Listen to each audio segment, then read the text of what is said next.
Olá pessoas, eu sou o Túlio Falcão, guitarrista do Realidade Encoberta, banda de crossover aqui de Pernambuco, e vocês estão assistindo o canal Cultura Metal. Tamo junto!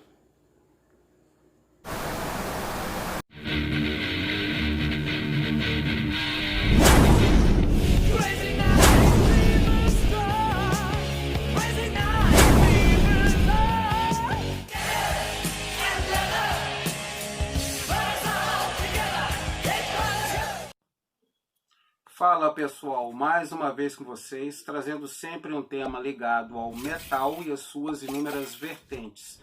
Você está no canal Cultura Metal e o meu nome é José Antunes Júnior. E se porventura você não é inscrito neste canal, se inscreva no canal, curta os vídeos e comente à vontade. Também deixe o seu apoio no Instagram. E a entrevista de hoje é com o Túlio Falcão, guitarrista da banda Realidade Encoberta. Gostaria de agradecer em nome do canal Cultura Metal ao Túlio Falcão, que gentilmente concedeu essa entrevista ao canal. Você conhece a banda Realidade Encoberta de crossover de Pernambuco? Vai conhecer agora através desta entrevista. Valeu!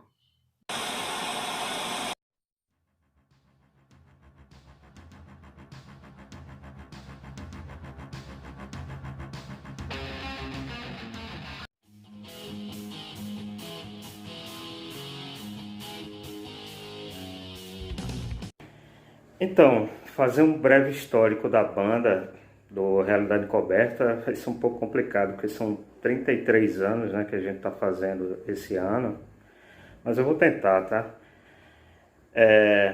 O Realidade Encoberta, ele é aqui de Pernambuco, ele surge em 1987 e foi idealizado por Nado e Daniel Malcriado. Teve várias mudanças de formação, mas o principal núcleo é esse, né? É Nado e Daniel. E foi criado inicialmente como uma banda de punk hardcore. E participa de um festival importante que teve aqui, o Encontro Antinuclear, que é a estreia da banda.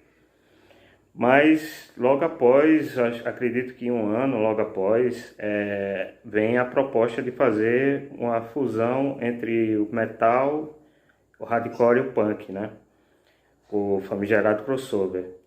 Tem gente que diz que a gente é a banda pioneira do gênero aqui no Nordeste, talvez seja mesmo. E então é isso, aí quando se torna crossover, é quando você tem a formação clássica da banda, que ficou a mais conhecida e eu considero a melhor formação, assim, a formação clássica, né? Que era o Nado nos vocais, Daniel Malcriado na guitarra, o Magal no baixo e o baterista Zé Caranha, né? E aí, com o passar do tempo, a banda vai evoluindo seu som, evoluindo, chega no momento em que Nado vê que não está acompanhando mais, e aí ele decide sair dos vocais e ficar só cuidando da parte de logística, de shows, tal, uma espécie de empresário. E aí quando entra o Carlos Underground nos vocais, que é o atual vocalista, isso início dos anos 90, tá? 90, 91. E a banda, ela fica com a sonoridade um pouco mais trabalhada, bem voltada ao experimentalismo e tal. Então é um crossover com muito mais coisa. E logo após eu entro na banda como segundo guitarrista. Eu acredito que 91, 92 por aí, acho que 91. E logo após o Magal tem que sair da banda por conta do trabalho dele. E aí eu assumo o baixo, né? E a banda, ela vai com essa sonoridade mais experimental, mas com a morte de Nado, né, o falecimento dele, acredito, metade dos anos 90, acho que 94, e foi de uma forma muito prematura, assim, foi muito rápido. Com o falecimento dele, a gente oficialmente não parou a banda, né? a gente simplesmente cada um foi para um lado porque não tinha mais lógica manter a banda sem o Nado, né? Porque quem é daqui, quando se fala realidade encoberta, se remete logo à figura do Nado, né? Do Daniel também. Os dois são a banda, assim, né? Apesar de o Daniel não estar mais na banda, né? Mas o Nado era a figura mais preponderante, assim. Quando se fala realidade coberta, você está falando Nado de forma igual, né? Então, com o falecimento dele, a gente dissolve, cada um vai fazer suas coisas. E lá para 2011 ou 2012, 2010, não sei, por aí, o Magal, né, que era o cara que tinha saído, que eu fiquei no lugar dele, me contacta. Nessa época eu já voltei a tocar metal, tocar guitarra. Eu estava como guitarrista do Crua, que é outra banda seminal daqui, né? E aí ele fez o convite da gente voltar e eu fiquei meio reticente, né? Pô, sem nada, não é a mesma coisa. Só que aí ele conseguiu me convencer dizendo que não, pô, justamente para a gente manter esse legado do Nado, é bom que a gente volte, né?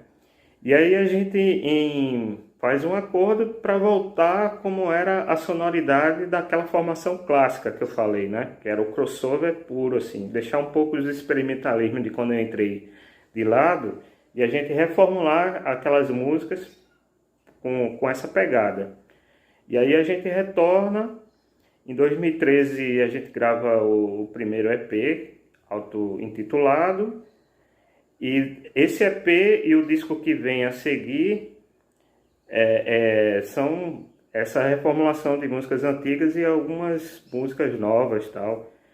A partir do EP Morte e Progresso que a gente começa realmente a compor material novo, né? E com isso também vem as mudanças de formação.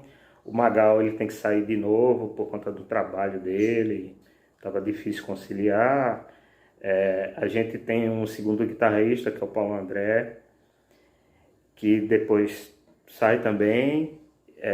E a gente está com um último disco com essa nova formação, que é o Carlos Underground, que é o vocalista que eu falei que entrou no início dos anos 90, eu na guitarra. A gente tem um outro guitarrista, o segundo guitarrista, que é o Daniel Farias, que é o produtor de todos os trabalhos da gente e agora ele virou guitarrista nosso. O Rodrigo Cirilo no baixo, no lugar do Magal, e o Eduardo Torment, que na gravação do EP Morte e Progresso entra no lugar do Zé Caranha, que era o baterista original da banda, né? E aí a gente está divulgando esse trabalho com essa nova formação, falei. É isso. Eu vou fazer um pequeno adendo aqui para a pergunta do breve histórico da banda, né? Porque eu realmente não lembrava a data do falecimento do Nado, o ano exatamente. E aí eu pedi ajuda aos universitários, né, aos integrantes da banda. E o Carlos me falou que teve um evento em 95 que o Realidade Encoberta tocou e que até eu já não fazia mais parte da banda, né? Porque acho que em 94 mais ou menos eu voltei a tocar guitarra, fiquei como segundo guitarrista, entrou o Marcelo Araújo como baixo. E logo após eu sair, ficou só o Daniel Malcriado na guitarra mesmo. E o Marcelo Araújo continuou com baixo, né? E aí entre 96 e 97 ocorre o falecimento de Nado e o posterior, né, encerramento das atividades da banda. Então eu já não fazia mais parte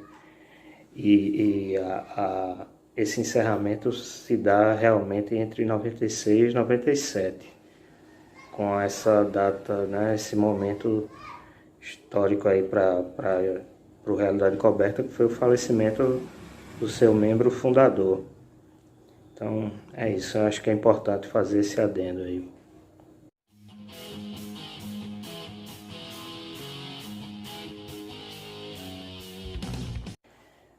Então, minhas principais influências como guitarrista, fica complicado falar, porque assim, eu trabalho mais com composição, é minha minha pegada com música é essa, mais do que um guitarrista técnico, né? Essa coisa de estudar o instrumento, né?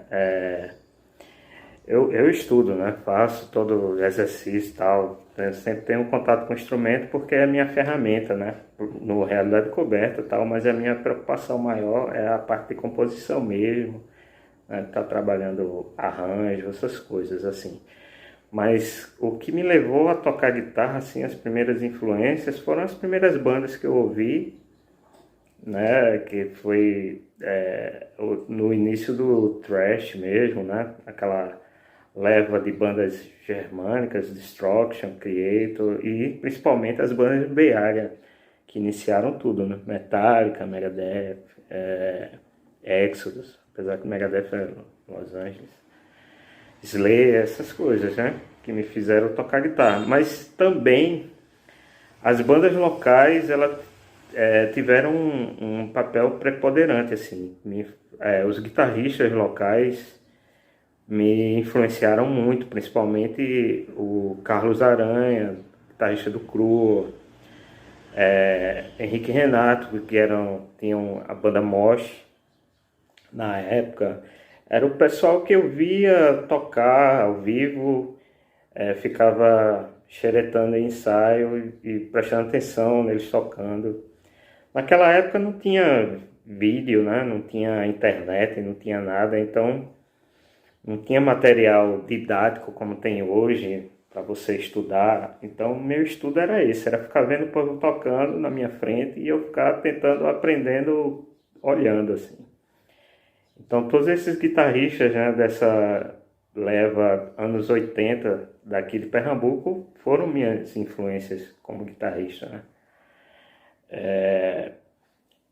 Tem esse pessoal também do início do thrash que me influenciou, mas eu escuto muita música diferente também, então tem vários guitarristas de outros estilos assim que me influenciam indiretamente, como por exemplo Fred Frith, Derek Bailey, são guitarristas mais experimentais do free jazz e tal. Mas assim, para o meu trabalho com realidade coberta, eu gosto muito do guitarrista do Voivode, né, o falecido Pig, e esse novo também eu gosto bastante dele, o Damon Green, que é uma influência muito grande, assim. Eu gosto muito da questão estética e de como ele resolve os arranjos, é uma influência. Esse pessoal do thrash antigo também, influência. É isso, eu gosto muito também do cara do Stray Cats, né? É uma influência também. É isso, são as minhas influências de guitarra, são essas. São esses caras aí.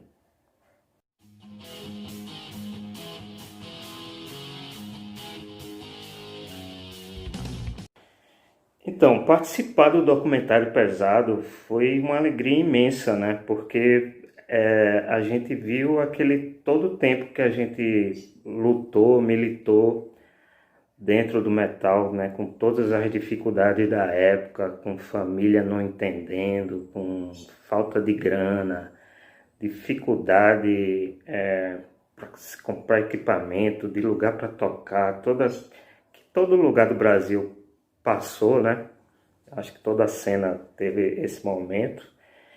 E aí você vê documentado aquela história assim, você vê que não foi em vão, né, que a gente construiu algo para cultura assim do lugar que você mora e tal, né? Porque assim tinha toda aquela questão da sua família falando que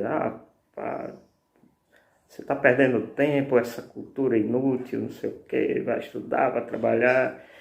E a gente estava construindo algo, né? Então foi uma forma de legitimar toda aquela perda de tempo da gente. E você tem uma visão de outra pessoa, do todo, né?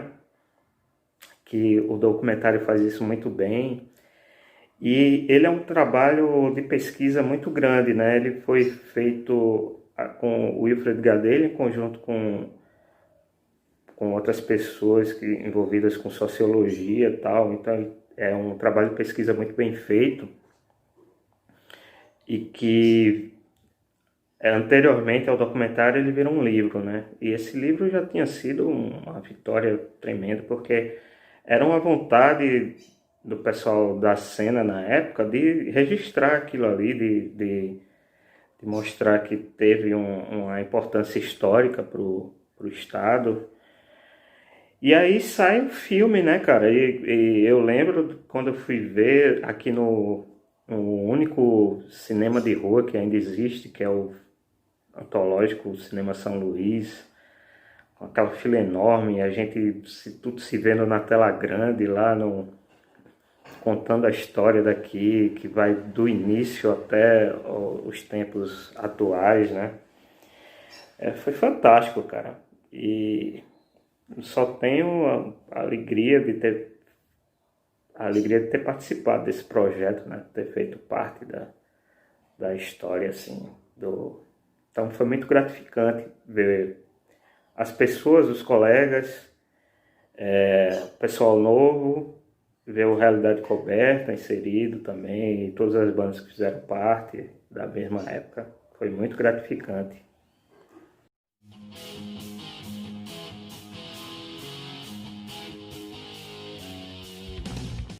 Então, a receptividade de público e crítica em relação ao último trabalho da gente, que é o Não Vivamos Mais Como Escravos, eu não vi nenhuma crítica negativa, assim, todo mundo falou muito bem do disco. Não tenho o que falar em relação a isso, assim, todo mundo gostou, muita gente acha que é um dos melhores trabalhos, né? Traz as novas composições dessa formação nova, assim. Ele também resgata um pouco a sonoridade mais pro hardcore punk, que era uma coisa que a gente tentou fazer. Produção do Daniel fantástica, como sempre, né? Então, ele é um disco assim que eu não vi ninguém falando, tem uma crítica, mesmo que construtiva, alguma coisa assim. Não vi ninguém reclamar assim, do disco, né? Ele teve uma aceitação muito boa, tanto nas resenhas, né, na crítica especializada, digamos assim, como de público. Ele foi muito bem aceito pelo público.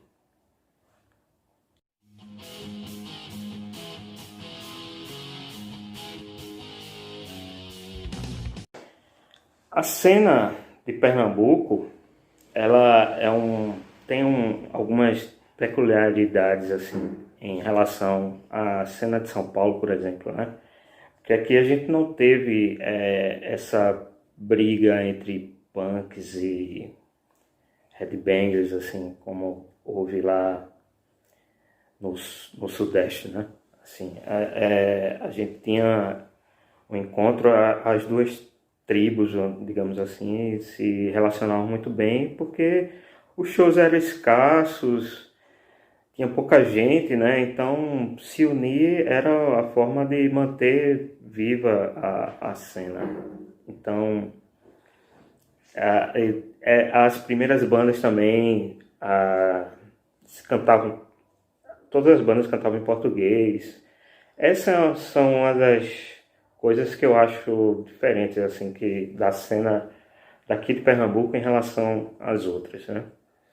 Claro que aí nos anos 90 surge as primeiras bandas cantando em inglês e tal. Mas o que eu poderia falar mais? A gente tem uma cena crescente e forte também no interior, que vai do sertão até aqui a Zona da Mata. Isso é muito bem documentado no documentário Pesado, né? Ele mostra bem isso. E tem essa coisa. Atualmente a gente está tendo vários gêneros tem a cena de death metal, a cena de grind daqui. Você tem um movimento stoner também, com várias bandas, festival próprio. Você tem a cena de punk, hardcore também. A cena de subúrbio bem crescente, uma das coisas que voltou a se ter também, já que o centro se tornou um pouco inóspito, não tem mais tanta casa para se tocar. É isso que eu tenho para falar assim da cena, como ela tá hoje, né? A gente tem uma molecada muito boa, assim, competente, fazendo um som muito bem feito. A gente tem propostas inovadoras também, como a coisa de misturar o metal com som regional, né? Com a proposta do Hate Embrace, do Cangaço. Então, é uma cena muito rica, assim. Rica e bem... não só localizada na capital, né? Ela abrange, chega a abranger todo o estado.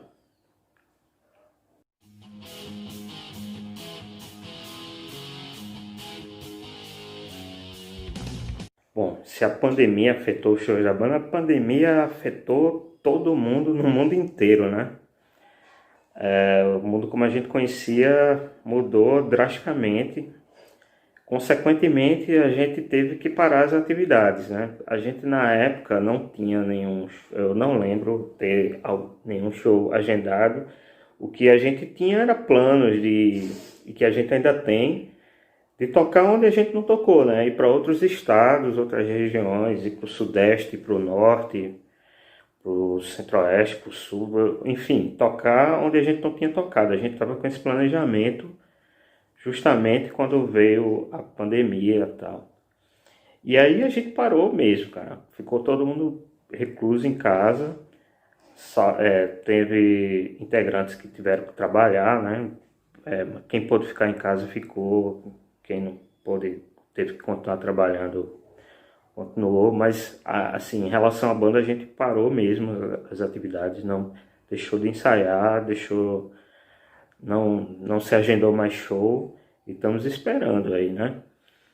Agora, em contrapartida, a gente tá, para não ficar parado totalmente, a gente tá compondo, né? E esperando ver o que é que vai acontecer aí, como é que vai ser.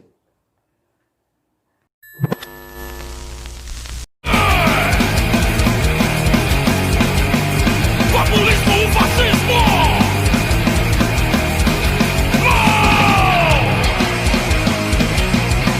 Estamos voltando aí!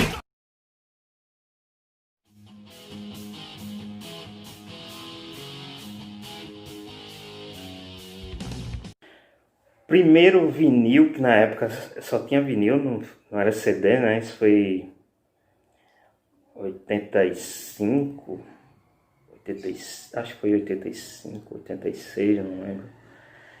Eu não lembro se foi o primeiro vinil que eu comprei, se foi o Trouble do Whitesnake, ou se foi aquele max single do Iron Maiden, o Aces High. Lembra desse? Que tinha a cover do Jethro Tull. Bem legal esse max single. Eu não sei qual dos dois foi o primeiro, mas um desses dois, né? Agora sim, o primeiro disco de rock que eu ouvi foi o Revolver dos Beatles, quando eu tinha uns 7 anos. Isso em 81, 82. Por aí.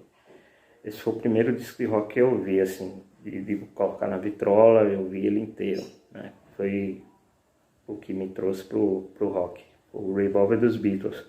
E o primeiro disco com guitarra pesada foi o 1984 do Van Halen, né? Esse foi minha porta de entrada pro metal, assim. 1984, acho que justamente quando tinha chegado o disco aqui no Brasil. Mas o primeiro disco que eu comprei foi um desses dois, ou o Trouble do Whitesnake, ou esse max single Aces High do Iron Maiden. O último que eu comprei foi um vinil também. Eu parei de comprar CD, né? Estou refazendo a minha coleção de vinil. E eu vou até mostrar ele aqui. Eu comprei num sebo. Eu sou um rato de sebo, né? Então acho que todo mundo que gosta de música adora ficar cascaveando sebo. E foi esse disco dessa coleção fantástica, Gigantes do Jazz, que é desse saxofonista que eu adoro, cara, Ornette Coleman. Quem não conhece, fica a dica aí. E essa coleção, ela é bem legal, que ela vem com um livreto, né? Além do vinil, ele traz um livreto com a história do cara e tal. Essa coleção é bem legal. Eu tinha um dos Miles Davis também. Esse foi o último disco que eu comprei. Comprei baratinho no sebo, foi fantástico. Fiquei muito feliz em achá-lo. Ornette Coleman.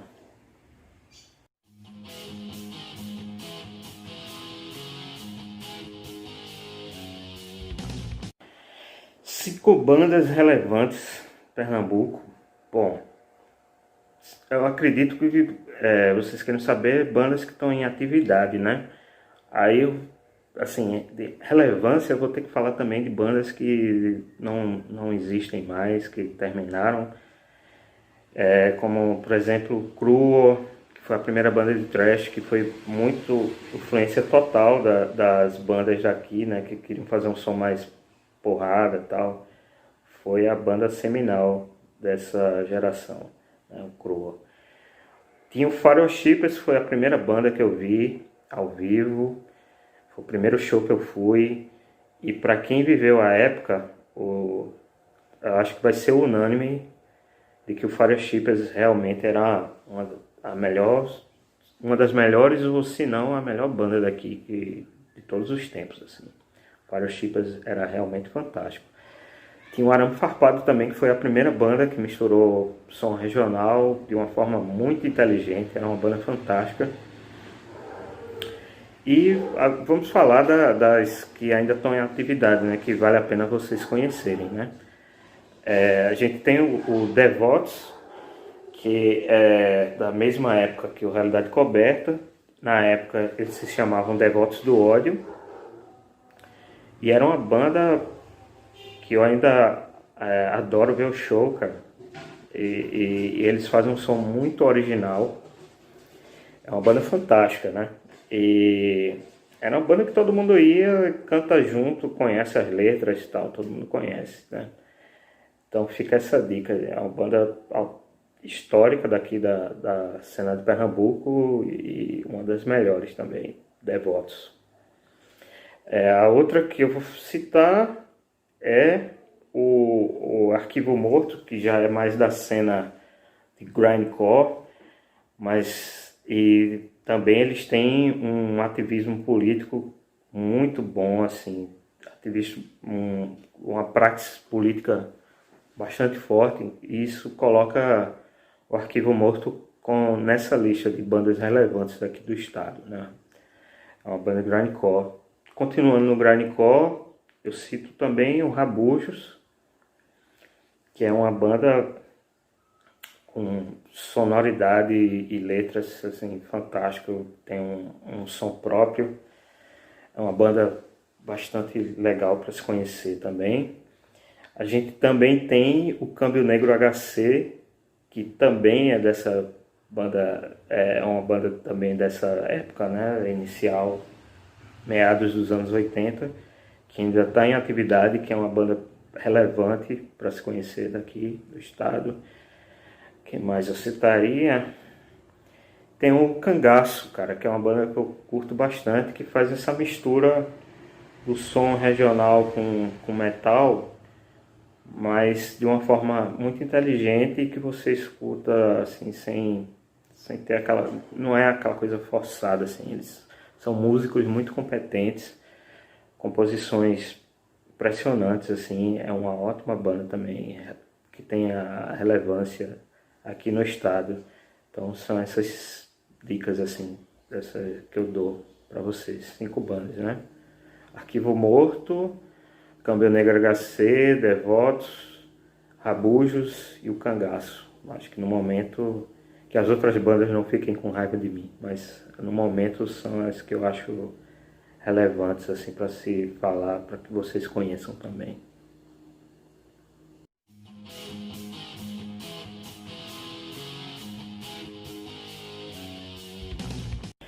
Sim, o Realidade Coberta está trabalhando já em novas composições, que é o que restou para se fazer na pandemia, né?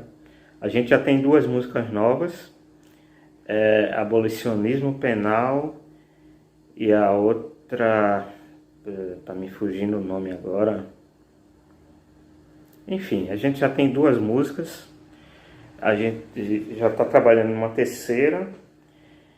E é isso. Em relação à sonoridade, a gente tem essa preocupação de nunca repetir sonoridades nos álbuns, né? A gente sempre procura trazer uma novidadezinha. A mudança não é tão brusca, mas a gente procura sempre trazer coisas novas assim pro público da gente, né? E pra gente também, para não ficar uma coisa a gente tá se repetindo, né? Porque eu acho isso péssimo para quem trabalha com música. É bom você estar sempre trazendo coisas novas, se desafiando, saindo um pouco do lugar comum.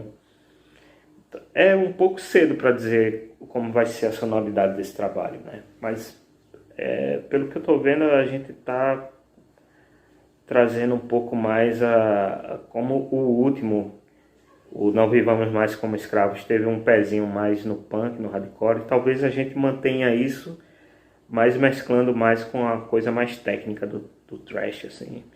Então a gente vai tentar, pelo que eu estou vendo, o caminho que está saindo é que vai ser uma mescla entre esses dois universos, né? Um punk mais crust e um thrash mais técnico, assim. Pelo menos é o que eu acho que vai ser, né? Talvez a gente no final nem faça isso, mas como eu estou enxergando que está saindo a sonoridade dessas novas composições.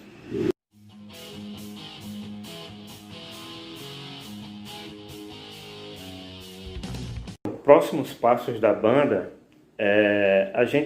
no ano passado, a gente tentou entrar com um projeto para fazer um DVD em comemoração dos 32 anos pela Fundarp aqui, que é uma instituição de cultura do governo, né? Mas a gente não teve o projeto aprovado e esse projeto morreu.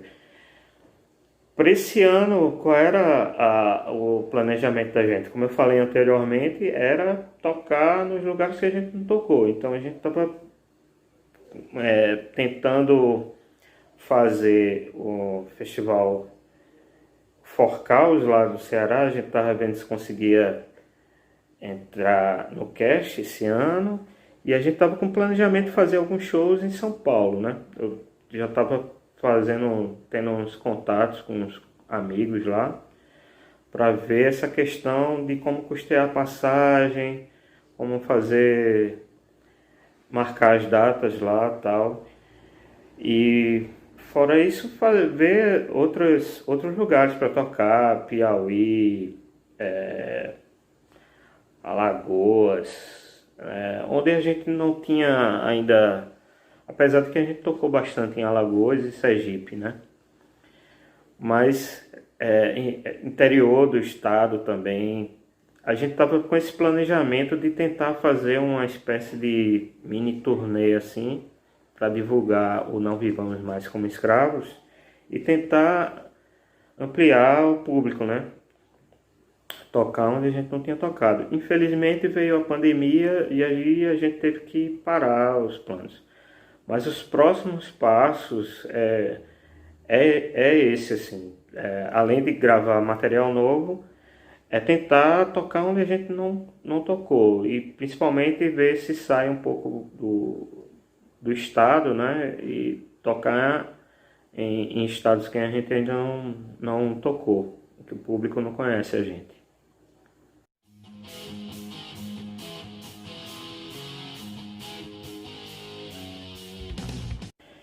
Então, nossos contatos para show, a gente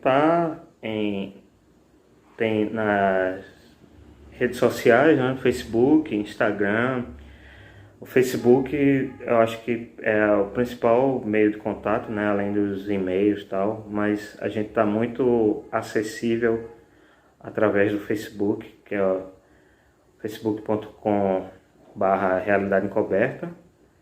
Eu acho que é isso, mas é fácil de encontrar, né? Você entra na página lá, bota para procurar Realidade Encoberta, que vai achar lá a nossa página.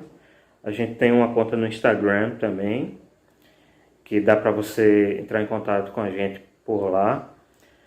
A gente tem também, falando em merchandising, né? Vamos falar dos nossos trabalhos na discografia. A gente tem uma página no Bandcamp, que é o Bandcamp, deixa eu dar uma olhada aqui, realidadeencoberta.bandcamp.com.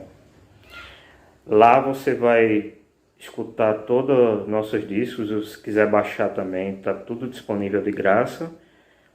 É a plataforma que a gente elegeu para fazer isso, porque a gente pode disponibilizar nosso trabalho de graça através de uma licença. Então a gente tem você não vai encontrar a Realidade Coberta no Spotify, no Deezer, por exemplo, que a gente tem uma questão política aí contra colocar a música nesses canais, mas não vou entrar nesse inteirinho agora. Mas é isso, Facebook, Instagram, a gente tem as páginas lá. Em relação, se você quer ouvir, baixar os discos, tem lá o Bandcamp da gente, né? realidadecoberta.bandcamp.com. Acho que vai ter os links embaixo no vídeo, eu vou mandar para o pessoal do Cultura Metal. Em relação ao merchandising, tem uma página no Facebook também. Você acessando a página da gente lá, vai ter acesso a essa outra página apenas com esse material de merchandising da gente, né? Eu vou deixar o link, vou mandar um link para o pessoal para colocar aqui também. E lá você tem acesso a ver lá o que tem de camisa, camiseta, chaveiro, adesivo, todo esse material, né? Então são esses canais. A gente também tem um canal do YouTube, onde a gente coloca os vídeos lá. Tem muito material também de vídeo sem ser do canal do Realidade Encoberta propriamente. Tem meu canal também, que eu ponho meus outros trabalhos musicais. E tem vídeos lá do Realidade Encoberta também, vídeos ao vivo e tal. Então basta contactar a gente é muito fácil, né, de ser contactado. Através, você chegou lá no Facebook, você vai conversar diretamente com alguém da banda e tal. Então é muito fácil conversar com a gente. Então para contactar, para show, tudinho, beleza. No Bandcamp da gente também tem um link para o nosso Google Drive lá, que tem um material com fotos, mapa de palco. Então a gente tenta simplificar ao máximo a vida de quem quiser levar a gente para tocar e tal. É isso, são esses nossos canais, tanto para merchandising como para contato.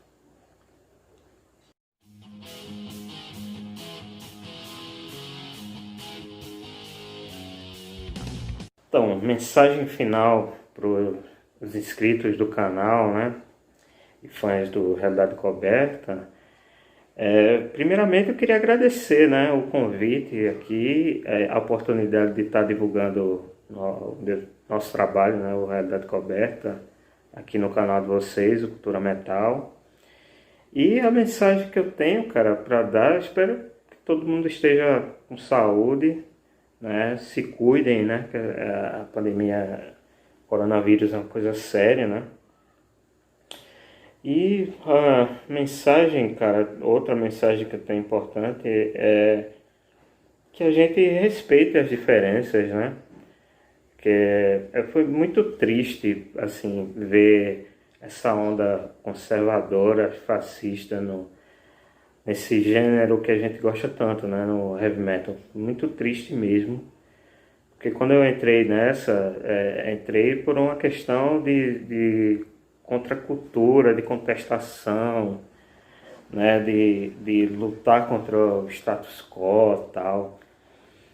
E aí ver esse outro lado nesse mundo do metal foi muito frustrante e triste, né, cara? Então a gente tem que abraçar a diferença, né? E a liberdade e ser mais progressista em relação a esse aspecto dentro do metal, né?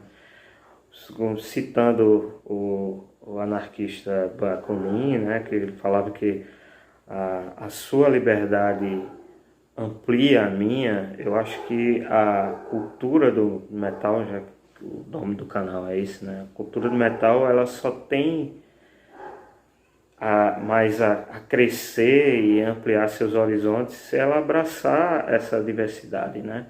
E respeitar as outras culturas, para poder ser respeitado também.